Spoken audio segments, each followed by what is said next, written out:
Hello and welcome back to this week's Astro Talk. My name is Aries and we are going to be talking about the first week of April. We have made it past the eclipses, or the first round of eclipses for 2025. This is not us entirely out of the woods just yet. As I've mentioned in previous forecasts, the energy of the eclipses can often be felt up to a week before and a week after their culmination. So it's very likely you'll probably still feel the buzz of it all. But we are heading into an entirely new chapter, and that's really what kicks off the beginning of this week. On the 30th of March, we are going to have Neptune entering Aries. Neptune hasn't been in Aries since the late 1800s, so this is a pretty big deal. It's not your monthly, yearly cycle. And when Neptune was last in Aries, there was this energy of wanting to dive headfirst into the good fight, into the savior or the hero, if you will. As Neptune departs dreamy, mystical Pisces, we're going to feel on a collective level and in our lives as well, this shift from wanting to be the mystic or maybe even connected to the unseen realms to wanting to be on a battlefield, so to speak. So the warrior archetype really comes to shine at this time, the hero's dream, and there will be this new sort of idealism for war and for fighting the good fight. More than ever, as I shared in one of my previous videos, pick your battles wisely. Neptune is not going to show you things concretely. It's not going to show you things exactly as they are. So whatever Neptunian influence kind of shows up for you in your life as we journey onwards up until 2039, that's how long Neptune will be in Aries. It's really probably going to call into action what fights do you want to fight and what fights are wiser to sit out. All in all, the way in which we feel about war on a greater level and see war and view these sort of battles is going to be highlighted under this Neptunian lens. And so just be mindful of that. Be mindful of potential propaganda. Not potential, because, well, we all know it's ongoing always and out there. Keep an eye out on propaganda for sure, and of the narratives that circulate around any wars coming up around this time, any existing wars as well, because there is definitely a story that is being woven to be sold to someone or to a group of people. On a personal level, it's going to not show up probably as pronounced as a inner planet transiting through a new house of wood. It might take its time in developing into a story. Like I said, Neptune is kind of here to stay for the next couple of years, and it's going to spark up new illusions. It's going to fire up a new dream, and the hero's dream, the warrior archetype, that might show up in a new way for you in your life. And that doesn't have to be a negative thing, actually. It can be a source for you to explore your own power as well. So on an internal level, on a personal level, this will unfold differently based on your ascendant. That's how we start the week. And on April the 1st, also known as April Fools, we have Venus retrograde conjoining the North Node. Venus has already made contact with the North Node back when she was first in shadow, passing through around February, and so don't be surprised if maybe something that took place around then is coming back up. Maybe a matter that you thought was complete and done with is resurfacing. It's poking its head back out saying, are you sure that this is complete? And this is necessary because it's the North Node. There's an element of destiny here. The North Node is also the mouth of the dragon. There's this hunger for this Venusian, Piscean exploration of love and romance and relationships and financial matters. So in whatever way in which this has been showing up for you since the beginning of the year, really, explore that with caution and quite literally don't bite off more than you can chew. I would also hold back on making any firm commitments at this time since, again, Venus is still in her retrograde motion and there's a lot shifting at this time. Being a bit of an observer might be a better idea, but for the most part, I kind of really love this transit. It feels really sweet, and with Venus back in Pisces, there is a little bit more loveliness in the air. And just know that in the perspective of the entire Venus retrograde, we are tying up loose ends as we go back, but we're still kind of exploring that greater story. So we don't have all of the information just yet. Maybe this North Node conjunction makes us hungry to have all of the information, hungry to come to a resolution or to come to a place where we can move forward with definitiveness. But sadly, we're just not there yet.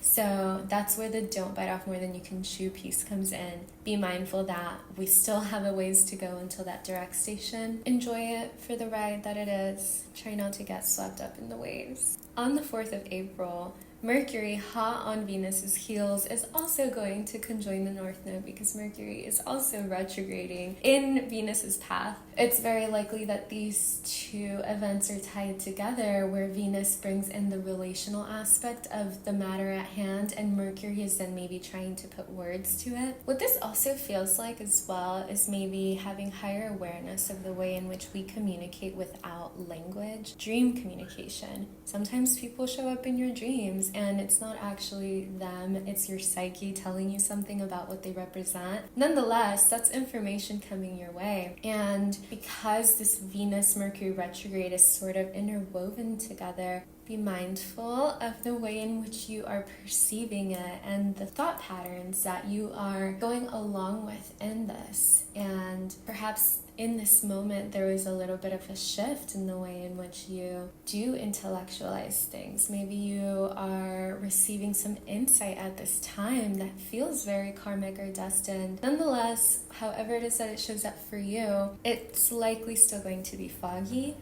There may not even be words that you can put to the situation.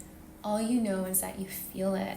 And that's a very Pisces thing. So if that's something you're experiencing in however it is that this is unfolding for you, know that you can expect a lot more clarity around the direct stations, definitely as the planets move through that shadow path again. But for now, as I said with Venus, try to enjoy the ride and enjoy and lean into the more creative, imaginative aspects of Pisces. It doesn't need to be all confusing and murky or foggy, right? Neptune is no longer here, so there is an element of delusions leaving the chat. We can probably see things a little bit more for what they are without this Neptunian influence. And that's super important in this retrograde story because we have not had that in a very long time. So it's likely that as Venus and Mercury are backpedaling through Pisces, yes, the Piscean Aries may be sweeping us up a bit more, but we're like, wait a minute, I don't feel the illusions hovering about or murkying up my mind. I'm a bit clearer as I walk into the ocean of love and of romance and of wanting to explore my creative imaginal realms. So I think that this is, again, lovely energy to create with. If you are feeling so inclined, paint something, draw something, create something to channel this energy through and just watch what you birth and what wants to come through from that as well. I love Piscean energy, and again, Venus's exaltation point is here, and so it's overall a much lovelier kind of energy to sit with than we've had in maybe a minute. And it's not all clear and good, but we can play with it. Later in the day, something really interesting happens where we have Saturn in Pisces making a sextile to Uranus in Taurus. Then Mars in Cancer makes a sextile to Uranus in Taurus. Then Mars in Cancer makes a trine to Saturn in Pisces. So it's a situation or an event that is connected, that's coming through here. Before we go any further, a reminder that Venus and Mercury are retrograding through Pisces, so they are already characters in this play, but the arena that it's all happening in is under Venus's domain, Taurus and Pisces. Cancer being the moon's domain, and moon is in Cancer as this takes place. What does this all mean? Expect continued shakeups in systems and structures, both externally and in your life. They are going to be shaken up in a way that is needed and necessary to help you advance and move forward. In the midst of all of this, it'll likely have you thinking about what do these changes mean in relation to what I want to keep safe and I want to nurture and I want to protect. Just because there's a lot changing in this area of my life doesn't really mean that I want that touching this other thing. It can inspire us to have a bit of drive and commitment to take the steps necessary to ensure that our foundation of safety within ourselves or that we share with others is intact in the midst of a lot getting swept up and shaken up and activated for something new to sweep through. And because it does take place in these Venusian sectors, it's likely going to be tied to potentially themes of queer, non-binary people, of the feminine, of women, potentially even of children. And so with this coloring, the picture that has taken place, see how that shows up in your life. Overall, I think this energy is quite constructive. Be open to the unexpected. There is very likely going to be a surprise happening here. So this week, the parts of our life that are getting activated are, without a doubt, Pisces, Cancer, Taurus, and Aries. Aries may not show up as dramatically as maybe these other transits will, but just know that the Aries story, the Neptune and Aries story starts now. And that's the first week of April, and I think that it helps us have a moment of playful, creative energy that is constructive in many ways for us as we go into the rest of the month. And the rest of the month is going to have more changes in the midst, but this kind of has us maybe feeling a refreshing sort of hunger for how can I make this a new start.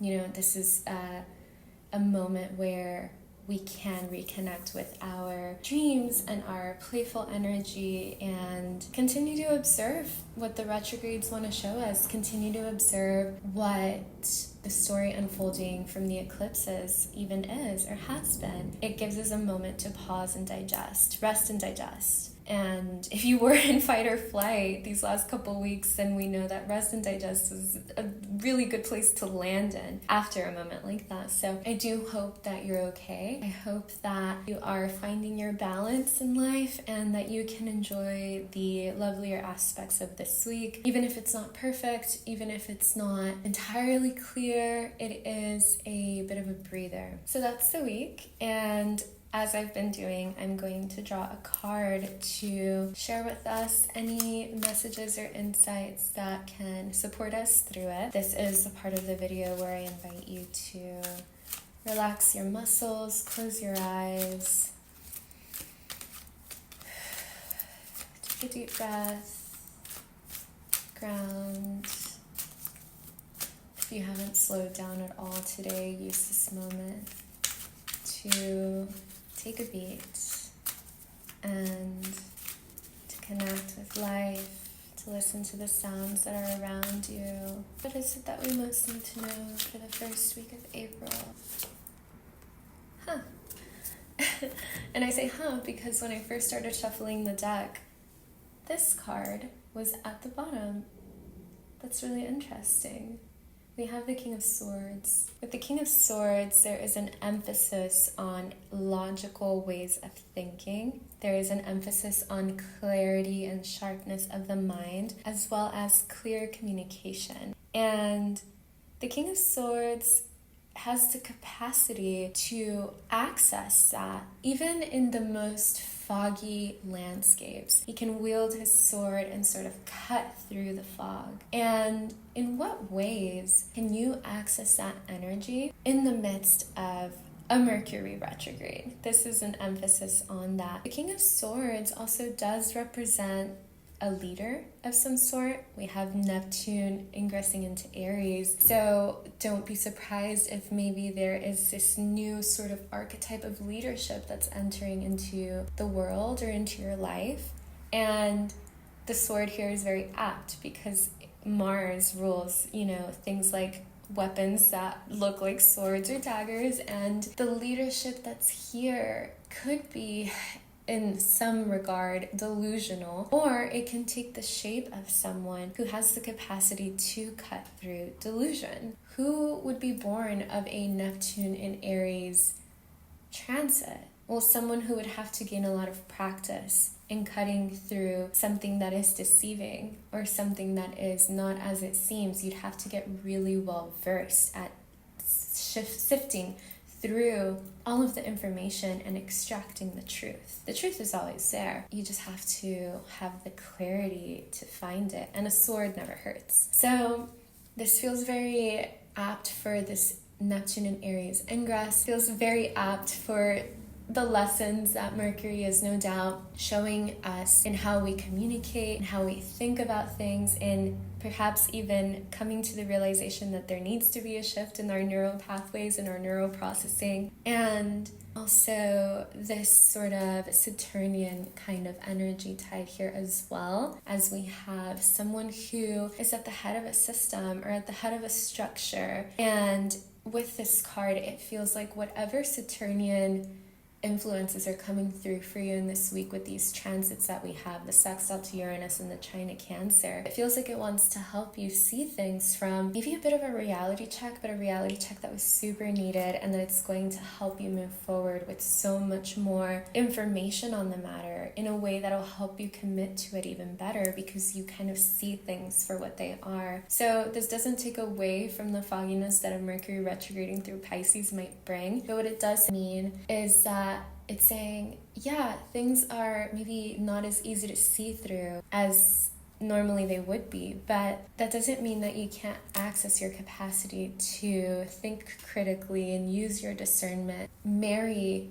intuition with intellect. That's very much possible. You don't ever want to be fully in intellect. You don't ever really want to lean fully in like the unseen. You do always want to trust your intuition, but it doesn't hurt to blend both. And so I feel like this card is really reminding us that we do have the option to source our discernment and our clarity within ourselves, if even in the stars and out in the world that is not the case. How apt.